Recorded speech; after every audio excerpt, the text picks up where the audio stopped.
خورشید سپهر بیزوالی عشق است. مرغ چمن خجسته فالی عشق است. عشق آن نبود که همچو بلبل نالی، هرگاه که بمیری و ننالی عشق است. دل عاشق چشم مست و ترکانه توست، تو شمعی و عالم همه پروانه توست. جان و دل ما عاشق دیوانه توست، تو خانه دل شدی و دل خانه توست. گر یک نفست زی زندگانی گذرد، مگذار که جز به شادمانی گذرد.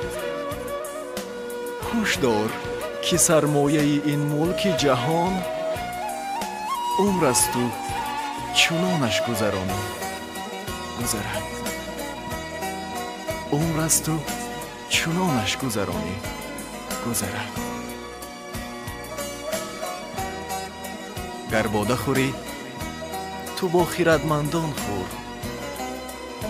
یا با صنمی لاله رخی خندان خور. بسیار مخور ویرد مکن فاش مساز، اندک خور و گه گه خور و پنهان خور. تا بتوانی رنجم مگردان کس را، بر آتش خشم خویش منشان کس را. گر راحت جاویدان طمع می داری، می رنج همیشه و مرنجان کس را. می رنج همیشه و مرنجان کس را. شاهی طلبی برو گدای همه باش، بیگانه ز خویش و آشنای همه باش.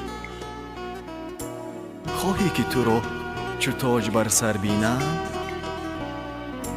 دستی همه گیر و خاک پای همه باش. دستی همه گیر و خاک پای همه باش. آنها که کهن شدند و آنان که نوند، هر یک پی یکدیگر یک و یک بشوند. وین ملک جهان به کس نماند جاوید، رفتند و رویم و باز آیند و روند.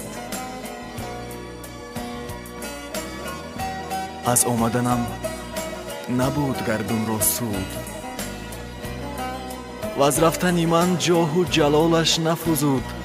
و از هیچ کسی نیز دو گوشم نشنود، کاوردن و بردن من از بهر چی بود؟ بر کارگاهی کوزگری رفتم دوش، دیدم 2000 کوزه گویا و خموش. ناگاه برآورد یکی کوزه خروش. کو کوزگر و کوزه خر و کوزه فروش، کو کوزگر و کوزه خر و کوزه فروش.